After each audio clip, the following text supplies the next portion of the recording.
기도하겠습니다. 하나님 고맙습니다.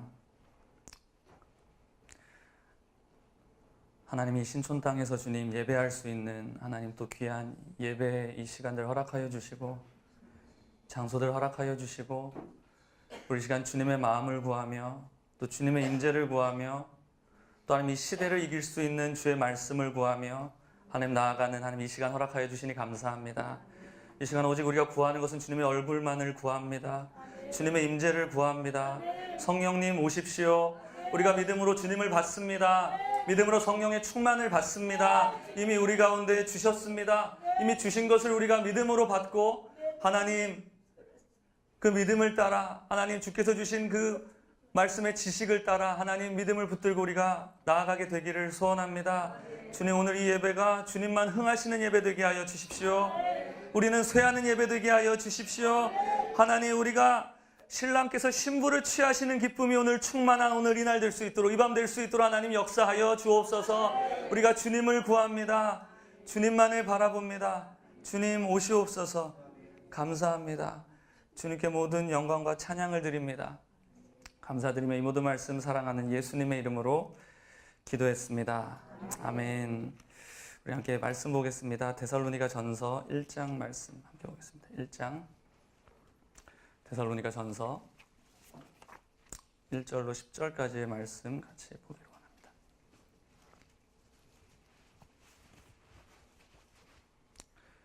데살로니가 전서 1장 1절로 10절까지의 말씀. 제가 한 절, 여러분이 한 절, 우리 교독하고 마지막 절은 합독하시겠습니다. 바울과 실로아노와 디모데는 하나님 아버지와 주 예수 그리스도 안에 있는 데살로니가인의 교회에 편지하노니 은혜와 평강이 너희에게 있을지어다.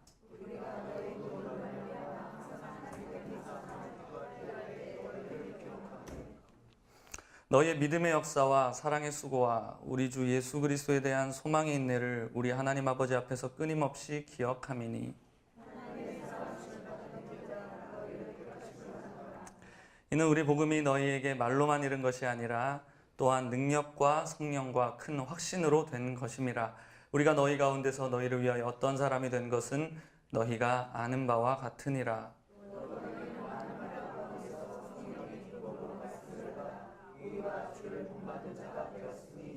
그러므로 너희가 마게도냐와 아가야에 있는 모든 믿는 자의 본이 되었느니라.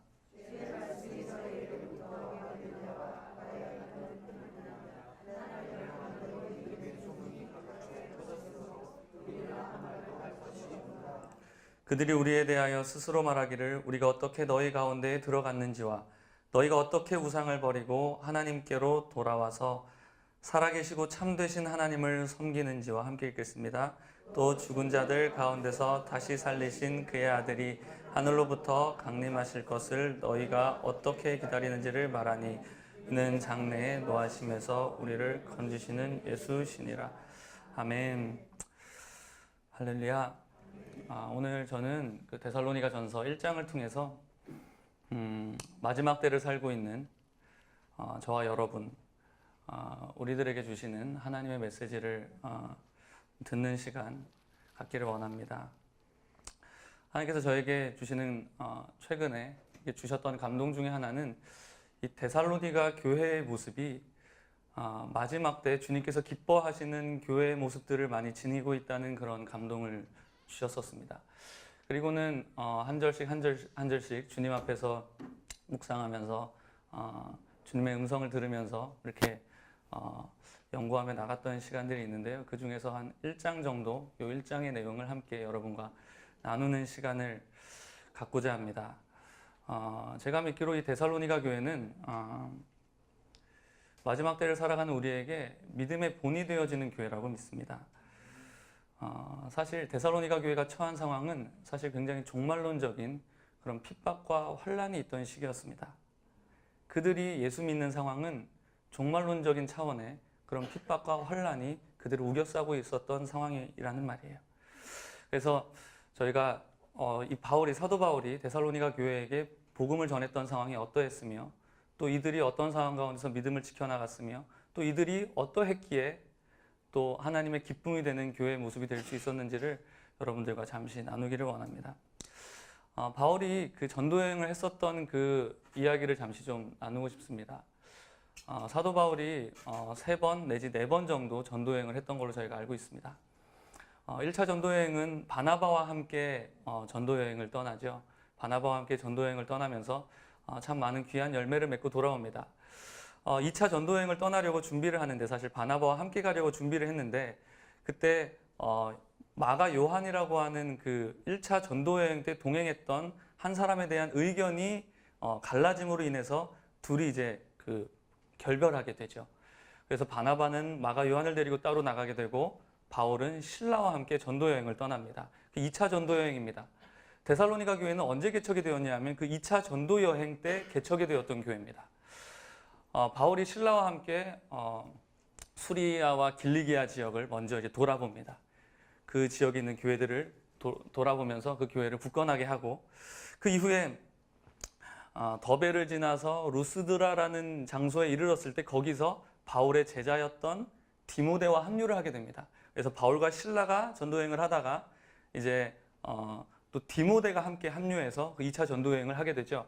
그러다가 이제 무시아라고 하는 그 도시에 도착했을 때 그때 바울의 생각으로는 북부 터키 지역인 비두니아 지역에서 사역하기를 원했었습니다. 북부 터키 지역인 이게 터키가 이렇게 있으면 이렇게 그 안디옥에서부터 출발해서 이렇게 오다가 이렇게 북부 터키 지역을 선교를 하려고 생각을 했는데 이 무시아라고 하는 이 지역에 이르렀을 때 성령님께서 그에게 강하게 감동을 하시는데 글로 가지 못하도록 막으시는 거예요. 여러분 잘 알고 계시죠? 막으셔서 기도를 하면서 계속 하나님의 인도하심을 구하는데 밤에 환상을 봤어요. 밤에 환상을 주님께서 보여주셨는데 마게도니아 지역에서 헬라 지역 마게도니아 지역에서 한 사람이 그 마게도니아 옷을 입은 한 사람이 나타나서 이리로 오라고 손짓을 하는 거죠. 그래서 이게 하나님의 인도하심이구나라고 확신한 바울이 그 선교의 방향을 틀어서 서쪽으로 마게도니아 지역으로 건너가게 됩니다. 배를 타고 건너가게 되죠. 사실 이 하나님의 개입하심, 성령님의 개입하심이 이 복음의 서진, 이 서진 선교를 위한 강력한 하나님의 그런 역사하심과 인도하심이었다고 믿습니다. 그래서 이제 마게도니아를 지역으로 이제 배를 타고 건너가는데 그때 처음 당도했던 도시가 바로 빌립보라고 하는 도시입니다. 그 마게도니아라고 하는 지역에 그 지역에 처음 들어가서 선교를 했던 도시가 빌립보인데 빌립보에서도 참 많은 일이 있었습니다. 일단은 루디아라고 하는 사람을 만나죠. 루디아라고 하는 참 귀한 재력가를 만나서 또 하나님 앞에 헌신된 사람을 만나서 선교의 조력자로 이렇게 연합하게 되고 또 거기서 복음을 전하는데 참 많은 환난과 핍박을 받게 됩니다. 어떤 한 귀신 들린 여자가 이제 귀신을 받아서 점을 쳤던 이제 무당이죠. 한 여자가 바울 일행을 따라다니면서 계속 바울에게 당신이 예수 그리스도의 그 복음을 전하는 자라고 따라다니면서 얘기를 하는데 그것이 마귀로부터 온 음성이기 때문에 바울의 마음 가운데 영 가운데 눌림이 되었습니다. 성령 안에서 분별하고 난 다음에 그 귀신 들려서 점치는 그 여자를 예수님의 이름으로 그 귀신을 쫓았을 때 축사되어지고 그 여자가 자유하게 됩니다. 근데 그 가만히 보면 그 여자를 가지고 여러 주인들이 있는 것 같아요. 그 여자 한 사람 두고 지분이 여러 사람에게 나뉘어져 있었던 것 같아요. 그래서 그 주인들이 바울을 굉장히 핍박하고 잡아서 매질하고 옥에 가둬넣습니다.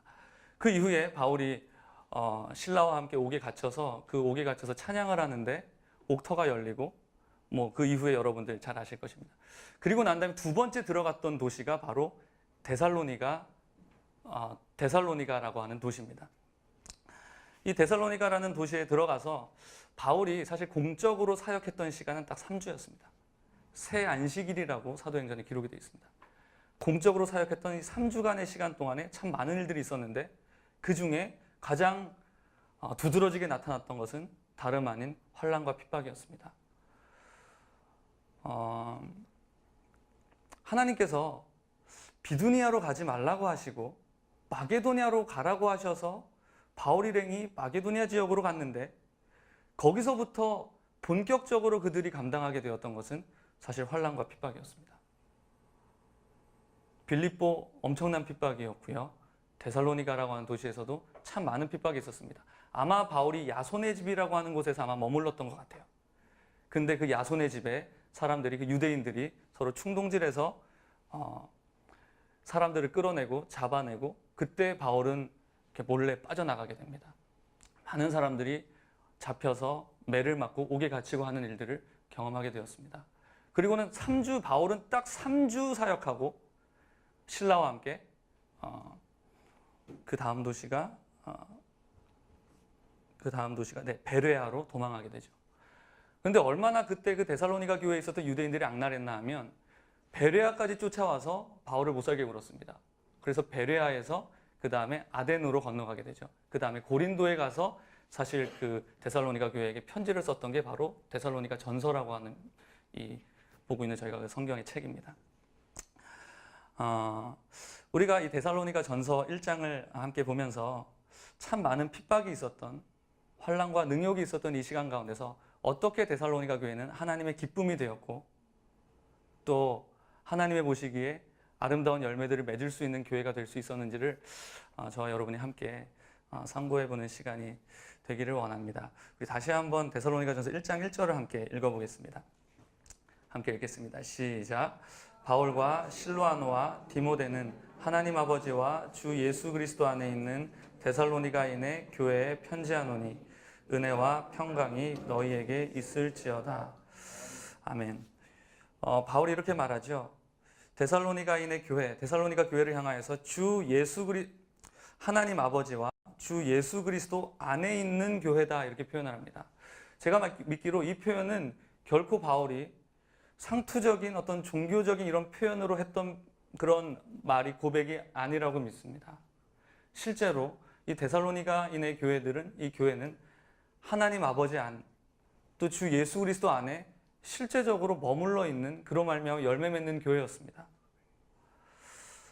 교회 이름 달았다고 다 교회는 아닐 수 있다고 생각합니다. 십자가 달려있다고 다 주님 기뻐하시는 교회는 아닐 수 있다고 생각합니다. 데살로니가인의 이 교회는 주님 보시기에 참으로 합당한 열매를 맺고 있는 교회였습니다. 그 열매가 2절에 나타나 있는데 함께 읽어볼까요? 2절, 3절 한번 읽어보겠습니다. 시작.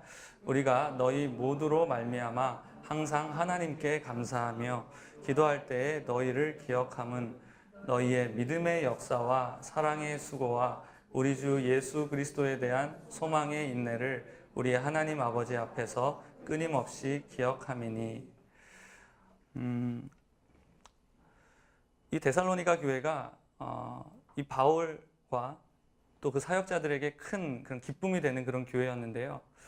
바울이 하나님께 감사하며 기도할 때마다 데살로니가 교회가 떠올랐고, 떠오를 때마다 그것이 참 기쁨이었다는 그런 표현들로 기록하고 있습니다. 근데 그 열매들을 보면 3절에 이렇게 기록을 합니다. 믿음의 역사, 사랑의 수고, 그리고 소망의 인내, 이렇게 세 가지로 표현을 합니다. 믿음의 역사는, 이 역사라고 하는 단어는 에르곤이라고 하는 단어인데, 사실 믿을 때 역사가 나타난다 이런 표현이 아니라 믿음의 에르곤이라고 하는 단어가 행함이라는 표현입니다. 믿음의 행함인 거죠. 그러니까 데살로니가인의 교회들, 이 교회는 단순히 믿고 끝났던 것이 아니라 믿음으로 말미암아서 실제적으로 실천하고 행함으로 열매 맺었던 교회라는 뜻이에요. 단순히 믿고 끝나지 않았고 믿음으로 행함까지 나아갔던 교회였습니다. 믿음을 근거로 행동하는 거죠. 아무리 믿노라 하고 행동하지 않는다면 우리는 아무것도 볼 수 없을 것입니다. 데살로니가 교회는 믿음으로 행동하는 교회였습니다. 그래서 하나님의 역사가, 놀라운 역사들이 함께 따라다니는 그런 교회였습니다. 두 번째, 사랑의 수고였는데, 참되는 사랑으로 말미암아서 사랑의 대상으로 하여금 수고하게 만들죠. 이 데살로니가 교회는 사랑으로 수고했던 교회였습니다. 말로만 사랑하지 않았고 사랑을 가지고 수고했던 교회였습니다. 세 번째, 소망의 인내. 또 소망은 인내하게 하죠. 소망은 참 놀라운 것 같습니다. 정말 이 환난과 박해와 핍박의 상황 속에서 소망을 가지고 인내하고, 그래서 복음을 붙들고 복음을 전하는 일을 멈추지 않았습니다. 그 소망으로 말미암아 이겨냈던 것이죠.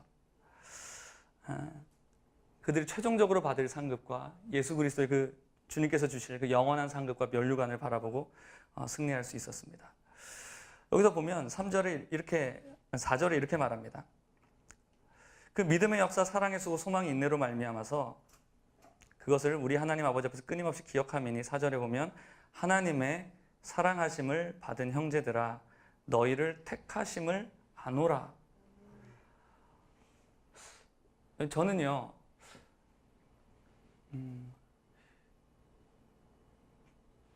구원의 확신이라고 하는 것이 사실 우리 안에 증거로 있다고 믿습니다. 이것은 우리가 구원의 확신을 공부한다고 우리 안에 생기는 것이 아닙니다. 너는 구원 받았어. 너는 교회에 가서 너는 등록카드에 너희 교적부에 그 교회 카드, 그 등록카드에 너의 이름이 기록되어져 있고 너는 교회 생활을 하고 헌금 생활을 하기 때문에 너는 이미 구원받은 교인이야. 그리고 확신반이라고 하는 그 프로그램을 하면서 확신을 강요받습니다. 네가 구원받았다고 하는 그 구원의 확신을 강요받습니다. 내 삶에서 이상하다. 예수님의 어떤 이런 삶의 열매들이 안 나타나는 것 같으면 야, 네가 믿음이 없어서 그래. 믿음을 가져. 너는 구원받은 거야. 너는 구원받았다고 너는 확신해야 돼. 넌 믿어야 돼. 거기에 대해서 의심해서는 안 되라고 계속 이렇게 주입을 받습니다. 그런 경우들이 종종 있는 것 같아요. 구원의 확신을 강요받고 교육받습니다. 데살로니가인의 교회는 구원의 확신을 교육받지 않았습니다. 교육받아서 구원의 확신이 있었던 것이 아니라 이 교회 안에서 나타났던 열매들이 있었어요. 자연스럽게 믿음의 역사와 사랑의 수고와 소망의 인내라고 하는 그 열매들이 그 교회 안에서 너무 자연스럽게 맺혀졌던 것으로 말미암아 그 안에 확증이 있었습니다. 그 교회 안에 확증이 있었습니다. 그 심령 안에 아바 아버지라고 부르는 성령의 외침이 있었습니다. 내가 구원받지 않으면 누가 구원받았겠는가라고 얘기할 수 있는 그 안에 확신이 있었던 것이에요. 구원의 확신은 누가 설명해주고 누가 교육시켜준다고 있는 것이 아닙니다. 그래서 우리가 주님과의 온전한 관계와 거듭나는, 새롭게 태어나는 거듭나는 그 역사로 말미암아 우리 가운데 누구도 부인할 수 없는, 너 구원받지 않았어라고 얘기해도 아니야, 나는 구원받았어. 왜냐하면 내 안에 예수님의 일하심이 있어. 내 안에 성령님이 함께 하셔. 나에게 말씀하셔. 나를 통해 주님의 선한 일들이 일어나고 있어라고 고백하게 되어지는, 데살로니가인의 교회 안에는 그러한 열매들이 있었습니다. 그 확증이 있었어요.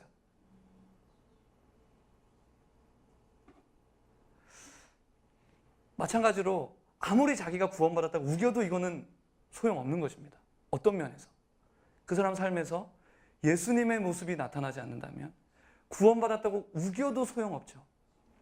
거듭났는데, 예수님 믿고 자기가 죽고 예수님의 생명으로 다시 태어났는데, 자기 안에 성령님이 거하시는데 예수님과 상관없는 삶을 살아간다는 게 사실은 말이 안 되죠. 어떤 목사님이 이런 말씀하시는 걸 들었습니다. 이제 그분이 할아버지시기 때문에 자기 손주가 왔는데, 자기 집에 손주가 왔는데, 이 두 분이 이제 그 노부부만 살다가 손주가 자기 집에 왔어요. 자기 집에 손주만 와도 그 두 부부의 라이프 스타일이 변하더라는 거예요.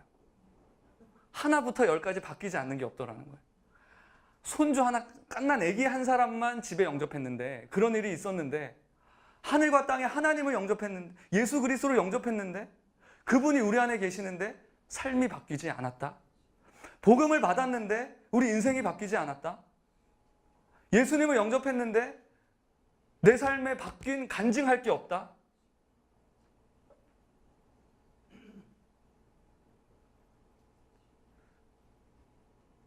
할렐루야. 주님과의 새로운 관계 가운데, 바른 관계 가운데 들어가는 저와 여러분 되시기를 주 예수님의 이름으로 축복합니다.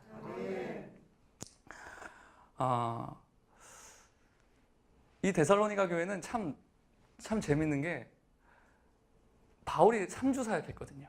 3주간 사역했고, 또 디모데가 한 석 달 정도를 사역한 것 같아요.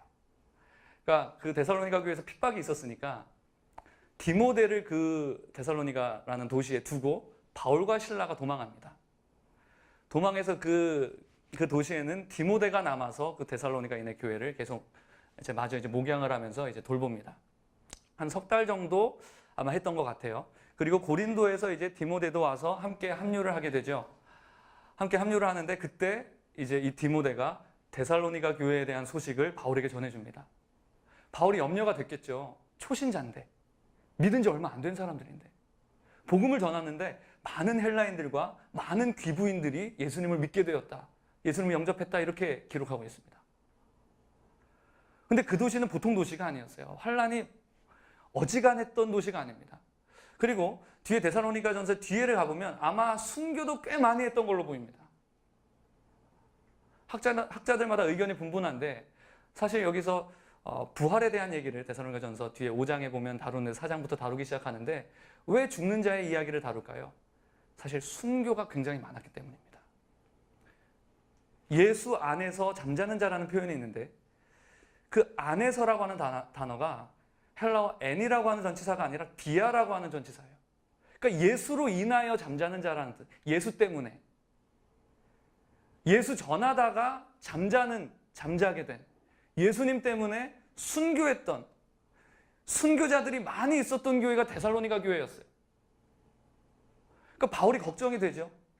복음을 받은 지 얼마 되지 않았고 초신자고 떠났는데 이 교회가 잘 될 수 있을까?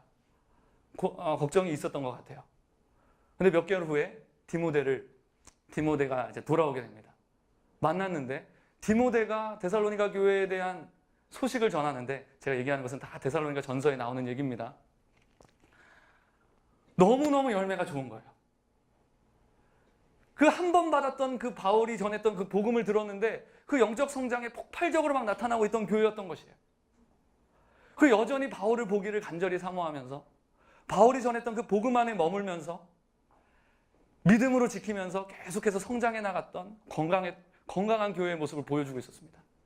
바울이 너무 기뻤습니다. 왜냐하면 바울이 알았거든요. 바울은 데살로니가 교회를 다시 가고 싶었는데 마귀가 한 번, 두 번 막은 것이 아니었어요. 그래서 다시 너희들 볼 길을 주님께서 열어주시기를 기도한다, 이렇게 기도를 하죠. 어떻게 이 데살로니가 교회는 이 짧은 기간 안에 이렇게 놀라운 영적인 성장을 이룰 수가 있었을까요? 제가 과거에 세계적인 영성 사역자들이 와서 영적 성장이 굉장히 빠를 것에 대해서 가끔씩 예언적으로 선포하신 적이 있었어요. 믿음으로 이제 사모를 하니까 저는 굉장히 갈망하는 사람입니다. 영적 하나님의 은혜를 굉장히 갈망하는 사람인데, 아멘으로 받으면서도 근데 그게 성경적인 것일까라는 좀 의문은 있었습니다. 성경적인 근거가 있는 것일까? 근데 제가 얼마 전에 데살로니가 교회를 연구하다가 이런 폭발적인 영적인 성장이 초대교회에 있었구나라는 것을 알게 됐습니다. 핍박 가운데도 흔들리지 않았습니다.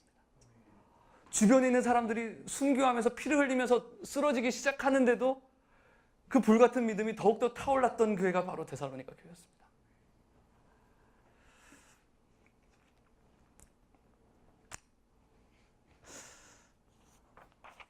할렐루야. 우리 5절부터 7절까지 한번 읽어봤으면 좋겠습니다. 5절부터 7절까지 함께 읽어보겠습니다. 시작. 이는 우리 복음이 너희에게 말로만 이른 것이 아니라 또한 능력과 성령과 큰 확신으로 된 것임이라. 우리가 너희에서 너희를 위하여 어떤 사람이 된 것은 너희가 아는 바와 같으니라. 또 너희는 많은 환난 가운데서 성령의 기쁨으로 말씀을 받아 우리와 주를 본받은 자가 되었으니, 그러므로 너희가 마게도냐와 아가야에 있는 모든 믿는 자의 본이 되었느니라. 아멘. 어떻게 이 교회는 이렇게 아름답고 실하고 좋은 열매를 맺을 수가 있었을까요? 가만히 5절부터 7절까지 보니까 두 가지 이유였습니다. 첫 번째는 전하는 자가 좋았습니다. 바울 일행, 이 사역자들이 참 하나님 앞에 바른 사역자였습니다. 두 번째는 받는 자의 문제였는데, 받는 자가 참 좋은 마음의 밭을 가지고 말씀을 받았습니다. 일단 우리 전하는 자 한번 보겠습니다. 바울이 어떤 모습으로 복음을 전했는지 함께 좀 살펴봤으면 좋겠습니다. 5절에 보니까 우리 복음이 너희에게 말로만 이른 것이 아니라 또한 능력과 성령과 큰 확신으로 된 것임이라, 이렇게 말합니다. 바울은 지적으로 이들 교육하지 않았습니다.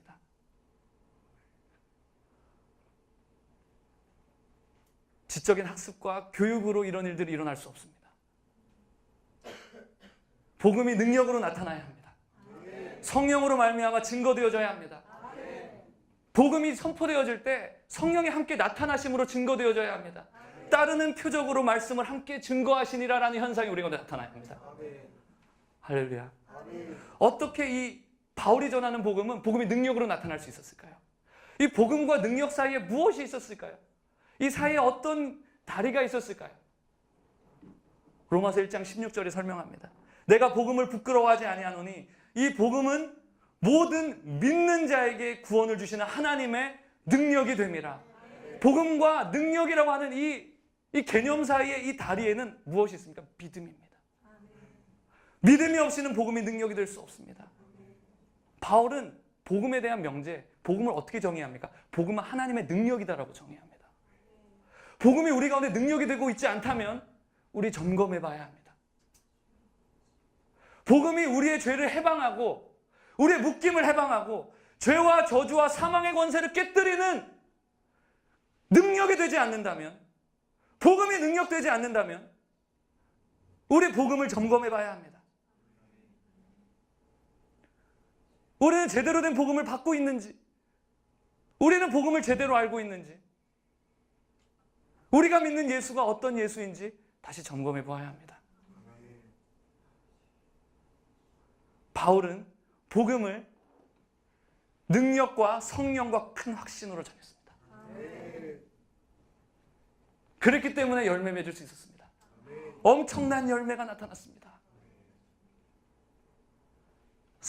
넉 달 만에 엄청난 귀한 열매를 맺었습니다. 아까 읽으셨을 때 전 마게도니아 지역, 아가야 지역, 그리스 헬라 지역 그 전체 지역 가운데 소문이 다 퍼졌습니다. 데살로니가 교회에 소문이 다 퍼졌어요.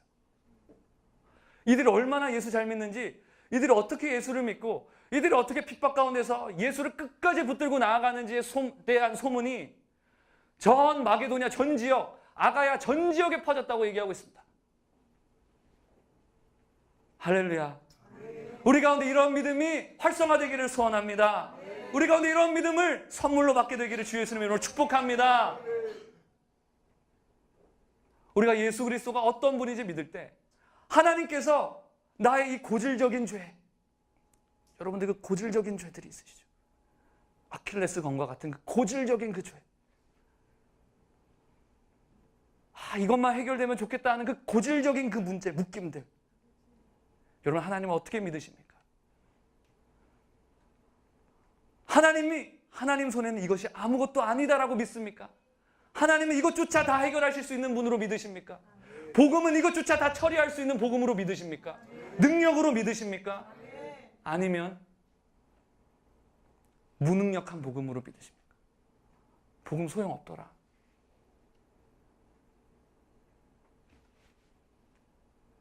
복음이 능력되지 않는다면 복음은 절대 기쁜 소식이 될 수 없습니다. 이 속박을 끊어버리는 그 능력이 되지 못한다면 복음은 절대로 기쁜 소식이 될 수 없어요. 그렇죠? 오늘 이 시간에 복음을 그런 능력으로 믿음으로 말미암아 받게 되는 저 여러분 되시기를 주 예수님의 이름으로 축복합니다. 어떻게 참된 믿음이 생길까요? 제가 믿기로는 복음 앞에 전심으로 나아가야지 진정한 참된 믿음이 움직이게 된다고 믿습니다. 그냥 진심 가지고 안 돼요. 그냥 진심 가지고 안 되고 전심의 마음, with all my heart, 우리 모든 마음을 가지고 주님 앞에 나아갈 때에야만 그 복음을 받을 수 있습니다. 왜 그렇습니까? 복음은 주님께서 자신의 전부를 주셨다는 사건이기 때문에 그렇습니다. 자신보다 더 소중한 아들을 주셨다는 사건이기 때문에 그렇습니다.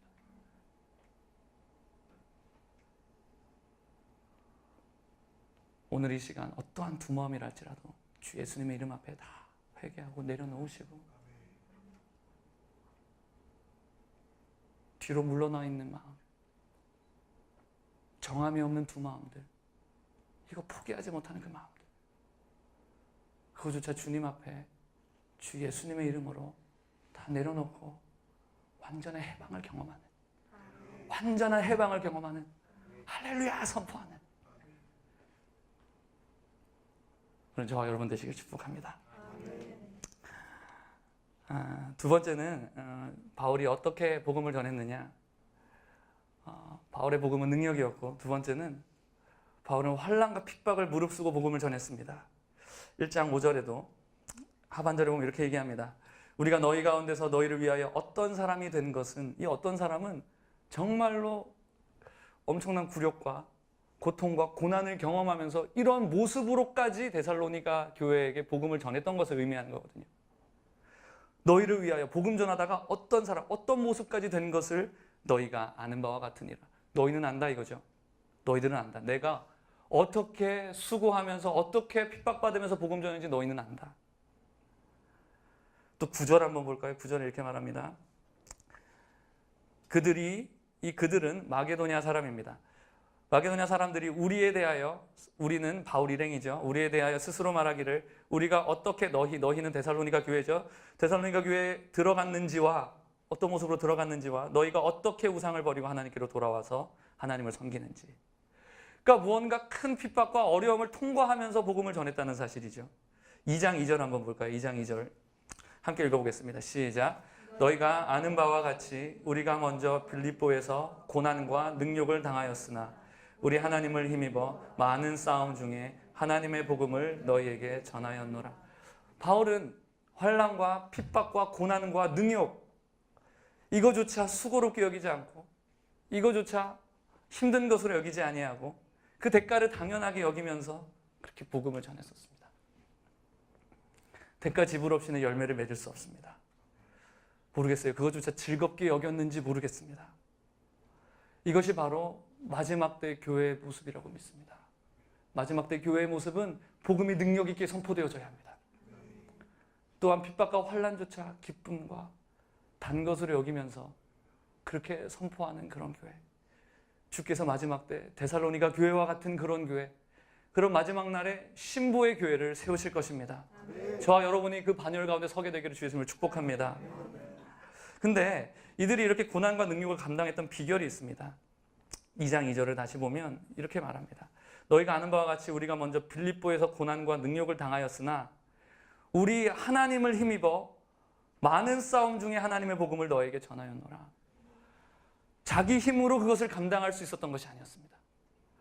바울이 자기의 어떠함으로, 자기의 굳은 의지로, 이 사람이 뭐 타고나기를 굳은 의지의 사람으로 태어났기 때문에 이것을 감당했던 것이 아니라 하나님께서 주시는 그 능력과 하나님을 힘입음으로 말미암아서 그 복음을 전할 수 있었던 것입니다.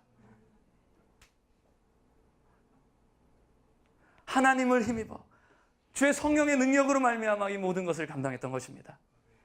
할렐루야. 세 번째는 1장에는 나타나지 않는데 2장에 나타나며 순수한 동기가 있었습니다. 3절부터 6절 한번 눈으로 보시면 이들에게는 조금도 자신의 탐심이나 이기심이나 또 어떤 간사함이나 부정함 같은 것이 없었습니다.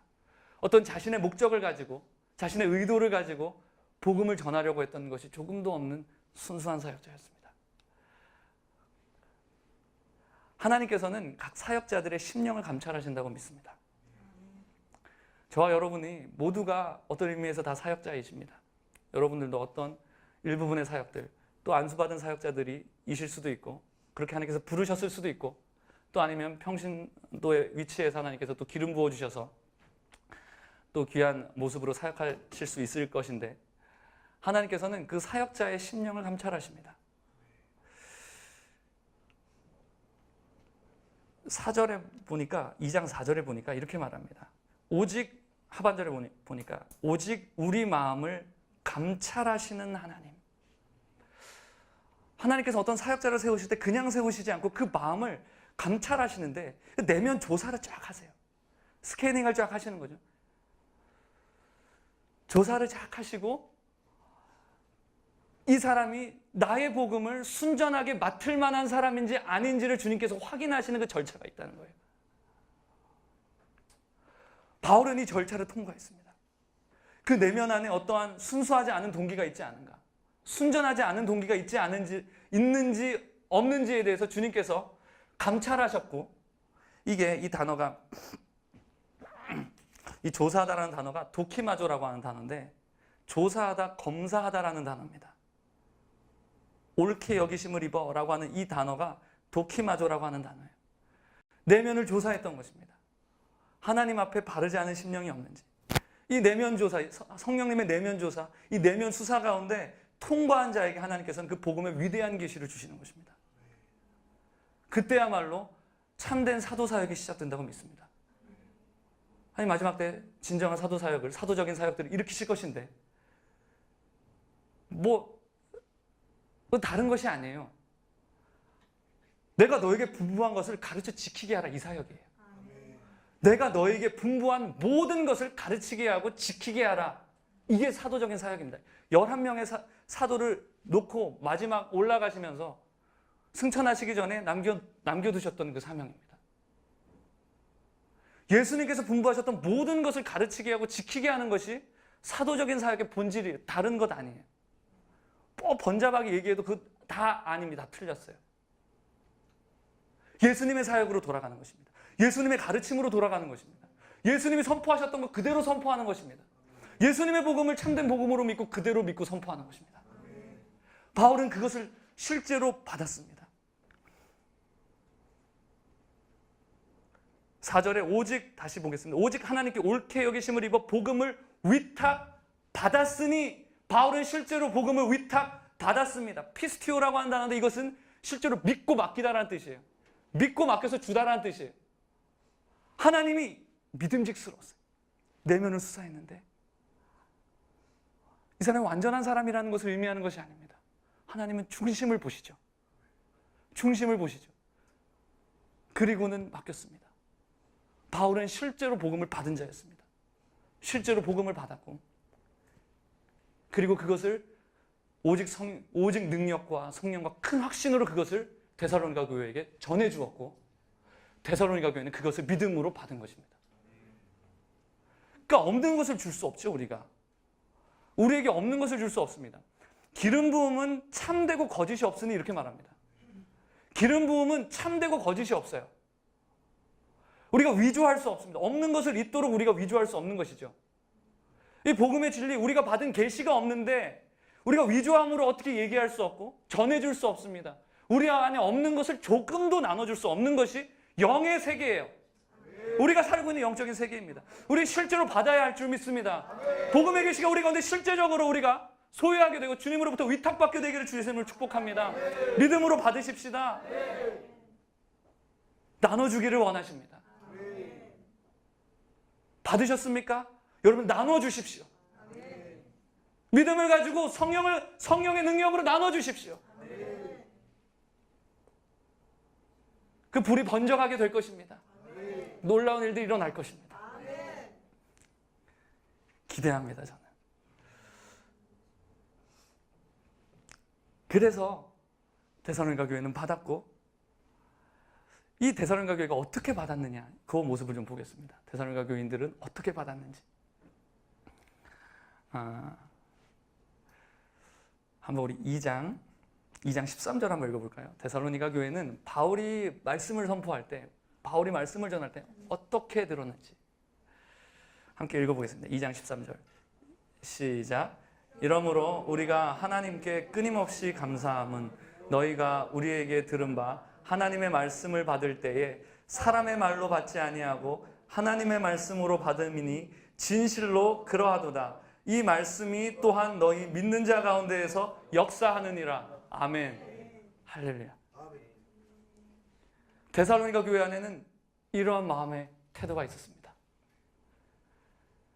그러니까 당연히 폭발적인 열매를 맺죠. 엄청난 열매를 맺게 되지 않겠어요?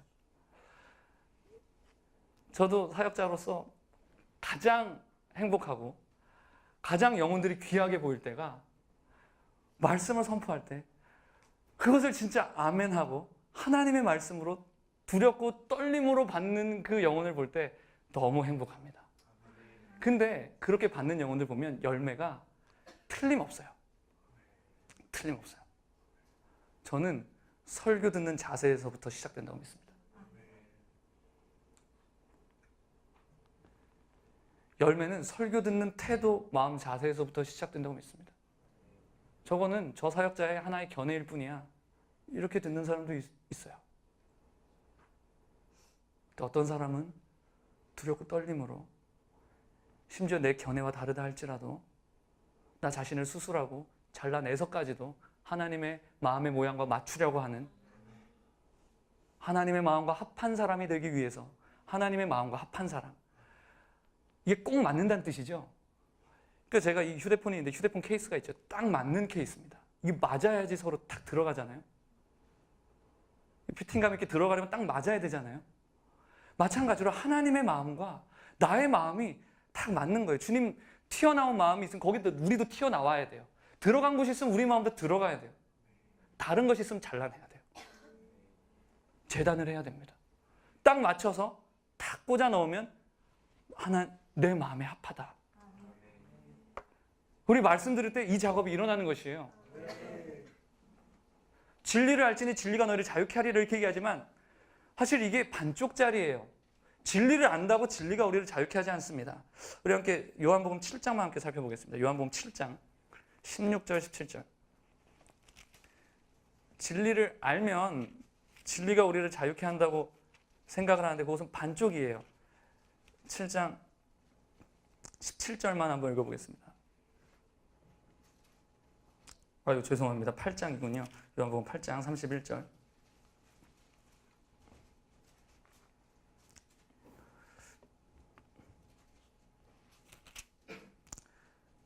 (31절과) (32절) 함께 읽어보겠습니다. 시작. 그러므로 예수께서 자기를 믿은 유대인들에게 이르시되 너희가 내 말에 거하면 참으로 내 제자가 되고 진리를 알지니 진리가 너희를 자유롭게 하리라. 아멘. 이렇게 되죠. 그러니까 여기서 보면 이 문장을 잘 분석해 보면 이 조건절과 조건절과 주절로 이렇게 이루어져 있는데 그 조건이 뭐냐면 너희가 내 말에 거하면이 조건이에요. 너희가 내 말에 거하면 그러면 너희가 내 제자가 되고 너희가 예수님의 제자가 되고 진리를 알게 되고 진리가 너희를 자유롭게 된다. 이렇게 되는 거거든요. 그러니까 이 조건이 뭐냐 하면 우리가 자유롭게 되어지는 조건이 뭐냐 하면 예수님의 말씀 안에 거하여서 그 말씀 안에서 순종하는 삶에서 나타나는 거예요. 그 말씀 안에 거하게 될 때 계시 현상이 나타나요. 진리가 깨달아지는 거예요. 그때 말씀을 들 때 이대로 순종해야지, 이대로 살아야지. 이용희 교수님이 항상 기도 인도하실 때 항상 말씀을 듣고 나신 다음에 이런 기도를 하십니다. 이 말씀대로 우리가 순종하고 살 수 있고 열매 맺을 수 있도록 기도를 항상 하십니다. 그렇죠? 꼭 필요한 기도라고 믿습니다. 그렇게 기도하시고 그렇게 하셔야 되는 것입니다. 말씀을 들을 때 그런 자세로 말씀을 받아야 합니다. 너희가 내 말에 거하면 그 다음에 뒤에 딱딱딱 나타나는 거예요. 너희가 내 제자가 되고 진리 계시가 일어나고 그 다음에 자유가 선포되는 거예요. 자유가 임하는 거예요. 데살로니가 교회는 그렇게 말씀 들었습니다. 그 말씀 안에 거했습니다. 말씀을 들을 때 사람의 말로 받지 않고 하나님의 말씀으로 받았습니다. 우리에게 이렇게 폭발적인 열매가 맺는 저와 여러분 되시기를 축복합니다. 7절부터 10절까지 읽고 시간 안에 마치도록 하겠습니다. 데살로니가 전서 1장 7절부터 10절까지 마저 읽고 7절부터 읽어볼까요? 시작. 그러므로 너희가 마게도냐와 아가야에 있는 모든 믿는 자의 본이 되었느니라. 주의 말씀이 너희에게로부터 마게도냐와 아가야에만 들릴 뿐 아니라 하나님을 향하는 너희 믿음의 소문이 각처에 퍼졌으므로 우리는 아무 말도 할 것이 없노라. 그들이 우리에 대하여 스스로 말하기를 우리가 어떻게 너희 가운데에 들어갔는지와 어떻게 우상을 버리고 하나님께로 돌아와서 살아계시고 참되신 하나님을 섬기는지와 아들 가운데서 다시 살리신 그의 아들이 하늘로부터 강림하실 것을 너희가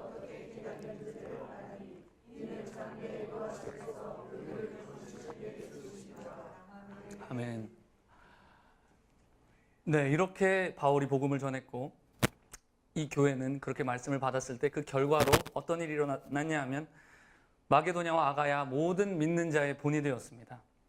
모델교회 많이 얘기하죠. 초대교회 가운데 모델교회가 데살로니가 교회였습니다. 마게도냐와 아가야 모든 지역에 믿는 자의 본이 되었습니다. 여기 보면 8절에 보면 주의 말씀이 너희에게로부터 마게도냐와 아가야에만 들릴 뿐 아니라 하나님을 향하는 너희 믿음의 소문이 각처에 퍼졌다. 데살로니가 교회에서 복음 사역을 철저하게 했습니다. 이 퍼졌다라는 단어가 엑세케오라고 하는 단어인데 이들로부터 울려 퍼졌다는 뜻입니다. 소리가 울려 퍼지다 이런 뜻입니다. 소리가 울려 퍼지면서 이 데살로니가 교회라고 하는 곳이 바울이 떠났음에도 불구하고 복음의 또 하나의 센터가 되어서 여기서 복음이 강력하게 선포되어지는 그런 교회가 되었던 것이에요. 그리고 하나님을 향하는 믿음의 소문이 각처에 퍼졌습니다. 그 소문의 내용이 이제 9절부터 나오는데 이런 소문의 내용이 이런 것입니다. 그들이 우리에 대하여 스스로 말하기를 일단은 첫 번째 가장 먼저 그 가운데 퍼졌던 소문 중에 첫 번째 내용은 바울이 데살로니가 지역에 들어가서 복음 전했던 이야기입니다. 얼마나 영웅적으로 복음을 전했는지 아마 그랬던 것 같아요. 그랬더니 그 내용들이 그 소식들이 전 지역에 퍼지게 되었습니다.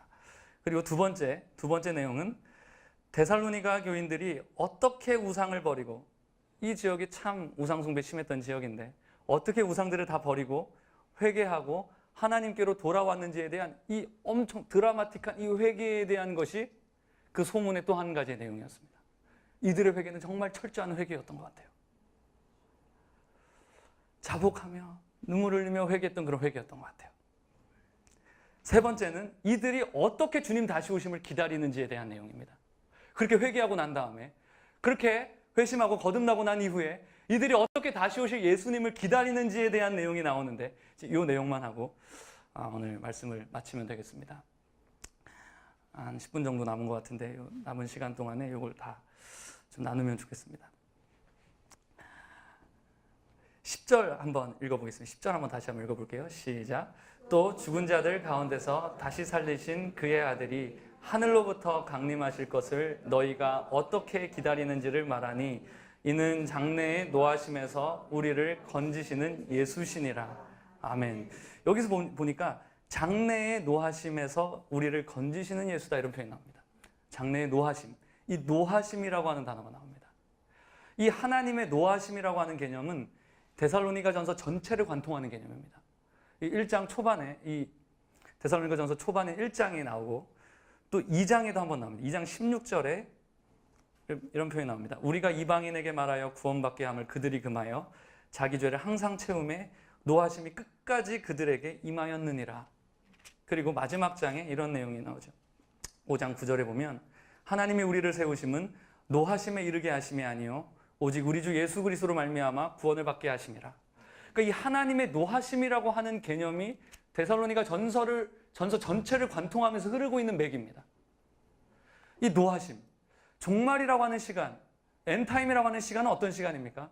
하나님의 진노하심이 한 방울도 빠짐없이 전체가 쏟아지는 시간입니다.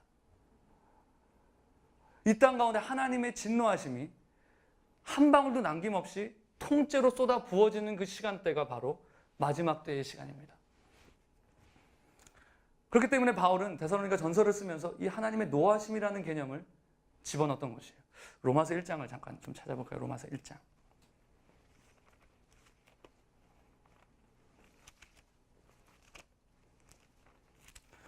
로마서 1장 18절입니다. 1장 18절 같이 한번 읽어보겠습니다. 시작. 하나님의 진노가 불의로 진리를 막는 사람들의 모든 경건하지 않음과 불의에 대하여 하늘로부터 나타나나니 하나님의 진노가 불의로 진리를 막는 사람들의 모든 불경건과 불의에 대해서 하늘로부터 나타난다. 바울은 복음을 설명하려고 할 때 이 하나님의 진노하심이라고 하는 개념으로부터 출발해서 복음을 설명합니다. 하나님의 진노하심이라는 개념이 없이 총체적인 복음을 절대 받을 수 없습니다. 절대 복음의 능력이라고 하는 것을 절대로 깨달을 수 없습니다. 절대로 경험할 수 없어요. 2장 한번 볼까요? 로마서 2장 3절부터 바쁘니까 좀 5절 한번 읽어보겠습니다. 5절만 한번 읽어보겠습니다. 시작. 다만 내 고집과 회개하지 아니한 마음을 따라 진노의 날 곧 하나님의 의로우신 심판이 나타나는 그날에 임할 진노를 내게 쌓는도다. 고집 부리고 회개하지 아니할 때 의로우신 심판이 나타나는 그날에 하나님께서 진노하심으로 주님께 쏟아 부으시겠다고 말씀하십니다. 6절에 보면 하나님께서 각 사람에게 그 행한 대로 보응하시되 주님은 행위로 심판하는 분이라고 선포하고 계십니다. 행한 대로 보응하십니다. 7절에 참고 선을 행하는 자에게는 영광으로 하시고 8절에 불의를 따르는 자에게는 진노와 분노로 하신다고 말씀하십니다. 애누리 없습니다. 하나님의 심판에는 절대 애누리가 없습니다. 그대로 행한 그대로 심판하신다고 하나님은 말씀하십니다. 더 심각한 문제가 뭡니까? 3장에 보니까 이렇게 얘기하죠. 3장 10절에 9절부터 보니까 그러면 어떠하냐? 우리는 나으냐? 결코 아니라 유대인이나 헬라인이나 다 죄 아래에 있다고 우리가 이미 선언하였느니라. 10절에 기록된 바 의인은 없나니 하나도 없고 깨닫는 자도 없고 하나님을 찾는 자도 없고 다 치우쳐 함께 무익하게 되고 선을 행하는 자는 없나니 하나도 없도다. 이렇게 말합니다. 사실은 이 이제 절망 가운데서 제가 얼마 전에 이 메시지를 한번 나눴던 적이 있는데 이제 소그룹 안에서 이 말씀을 나눴던 적이 있는데 그냥 하나님의 진노하심에 대한 구절만 차례로 찾아서 함께 읽었습니다. 함께 하나씩 데살로니가전서 1장, 로마서 1장, 2장, 3장 하나님의 진노하심에 대한 구절을 그냥 순서대로 하나하나 읽었습니다. 읽었는데 읽는 모든 사람의 표정이 순식간에 어두워졌습니다. 순식간에 얼굴이 심각해졌어요.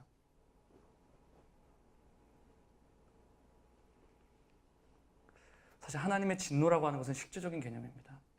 저는 복음을 설명할 때 항상 우울증 얘기를 합니다.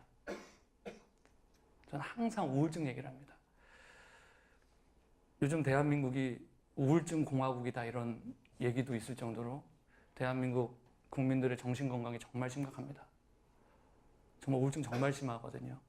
우울증뿐만 아니라 여러 가지 공황장애나 뭐 여러 가지 이런 정신적인 이런 뭐 분열증이나 이런 증상들이 참 많은 것 같아요. 주변에서 참 많이 봅니다. 근데 제가 그분들 이제 뭐 공황장애나 뭐 이런 사람들이 겪는 그 얘기를 설명을 들어보니까 딱 보니까 지옥을 그대로 설명하고 있는 거예요. 공황장애 있는 사람들 얘기 들어보니까 자기 마음이 그냥 뚝 떨어지는 것 같은데 자기 마음이 자유낙하하듯이 뚝 떨어지는 것 같은데 끝없이 떨어지는 것 같더라는 거예요. 뚝 계속 자기 마음이 자유낙하하듯이 위에서 뭐 공 떨어뜨리면 쭉 떨어지잖아요. 그게 끊임없이 계속 떨어지는 듯한 느낌을 자기 마음 안에서 받게 된대요.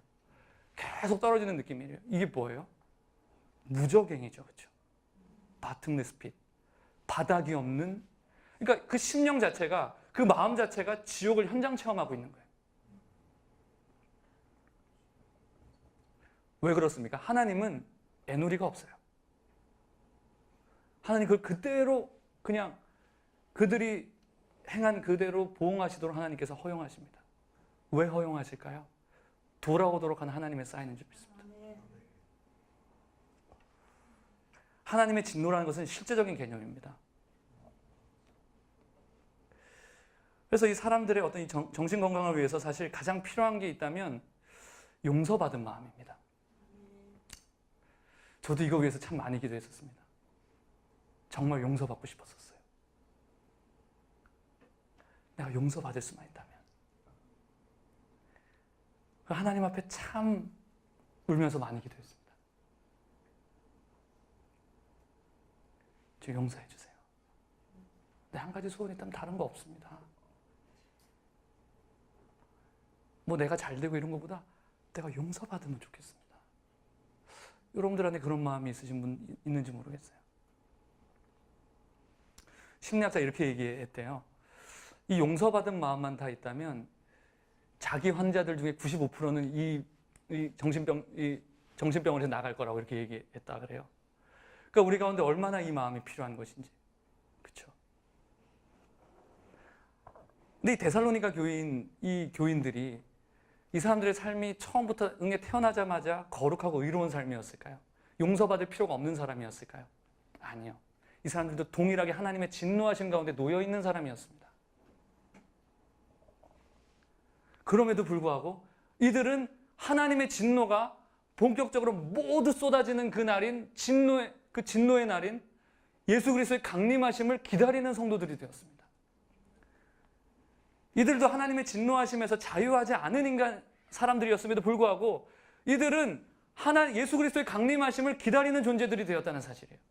어떻게 이런 변화가 있을 수 있게 됐냐는 것이에요.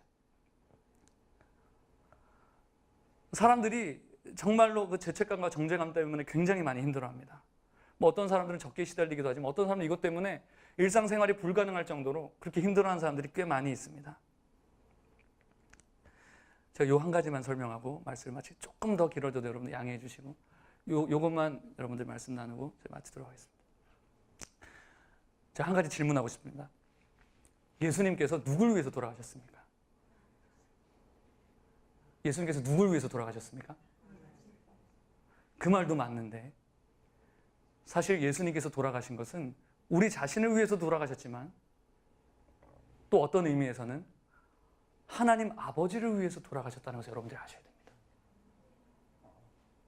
하나님 아버지 때문에 예수님께서 십자가에 못 박히셨다는 사실을 여러분들이 아셔야 됩니다. 만약에 하나님의 성품 가운데 하나님의 성품이 공의와 긍휼이 아니라면, 공의와 사랑이 아니라고 한다면, 단순히 사랑이었다고 한다면 우리 그냥 용서해 주면 됩니다. 어떤 형제님이 제 발을 밟았다고 해봅시다. 제가 너무 아팠어요. 아팠어요. 너 내 발 밟았으니까 너 네 생명 내놔. 여러분들 이렇게 하십니까? 어떤 사람이 한 사람에게 잘못했을 때 너 잘못했으니까 네 생명 내놔 이렇게 하신 사람이 있습니까? 근데 하나님은 어떠한 잘못을 했을 때 그렇게 하실 수밖에 없는 완전한 공의의 하나님이라는 사실이에요. 그게 이분 안에, 하나님 안에 있으셨다. 하나님 마음 안에 있었던 딜레마였어요. 이분은 완전한 사랑인과 동시에 이분은 완전한 공의를 포기할 수 없으신 정의로우신 하나님이셨어요. 근데 이 정의라는 성품이 필요 없습니까? 이게 얼마나 필요합니까? 이 세상의 불의를 볼 때 하나님의 공의로 심판해 주십시오 하는 기도가 우리 가운데 나오잖아요. 그게 필요하잖아요. 심판이 없이 어떻게 우리 가운데 소망이 있겠어요? 이 두 성품을 하나님께서 포기하실 수 없고 이 완전한 두 속성 때문에 하나님은 정말 좋으시고 정말 위대하신 하나님이 되시는 것입니다. 근데 모든 인류가 죄를 짓고 말았던 것이죠. 모든 인류가 죄 가운데 들어가고 범죄하고 말았던 것입니다. 하나님의 사랑으로 너무 속상하고 고통스러웠던 그런 마음이었던 것이죠. 어떤 형제님이 매주마다 목요일마다 이 청년 지성소 예배에 오십니다. 오셔서 위에 롯데리아가 있죠. 롯데리아에 가서 햄버거를 사 먹으려고 하는데 보니까 지갑에 돈이 없어요. 그래서 거기 점원한테 가서 제가 돈이 없는데 새우버거 하나만 주세요. 새우버거 하나만 주시면 안 돼요? 제가 돈이 없어서 그런데 한 번만 주세요. 왜 그러세요? 이거 주면 안 돼요. 한 번만 주세요. 그래도 남잖아요. 팔고 나오면 남잖아. 하나만 주세요. 알겠습니다. 오늘 하루예요. 조용히 하시고 가서 몰래 드셔야 돼요. 하나 줬습니다. 다음 주에 또 왔습니다. 다음 주에 청년지 성전에 또 왔는데 배가 고파요. 햄버거 또 먹고 싶어요. 그래서 또 롯데리아를 또 올라갔습니다. 올라가서 안녕하세요. 제가 또 배고파서 그런데 새우버거 하나만 주시면 안 돼요? 왜 그러세요? 지난주에 드렸잖아요. 한 번만 더 주세요. 너무 배가 고파서 그래요.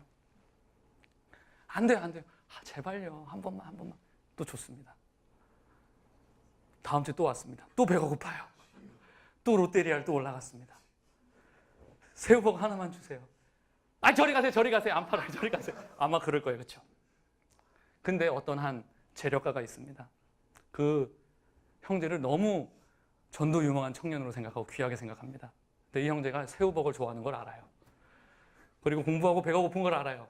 그래서 한 수십만 원어치 결제를 미리 해놓는 거예요. 롯데리아에 가서 저 형제가 오면 햄버거를 주세요. 그냥 무료로 주세요라고 아예 결제를 수십만 원치를 해놓는 거예요. 올 때면 그 형제가 그 젊은이가 올 때마다 그냥 주세요라고 이렇게 결제를 해놓으면 그 형제가 가서 올라가서 달라 그럴 때 어려워요? 안 어려워요? 안 어렵죠. 왜 그렇죠? 대가가 지불되었기 때문이죠. 모든 대가가 지불되었기 때문이죠. 왜 예수님께서 십자가를 지셔야만 했습니까? 왜 예수님께서 그 참혹한 십자가를 감당하시고 그 어려운 그 공생애를 거쳐서 십자가를 지고 지옥까지 들어가시는 그 참혹한 일들을 감당하셔야만 했습니까? 그 죄의 대가를 지불하시기 위해서였습니다. 우리의 대가를 지불하시기 위해서였습니다.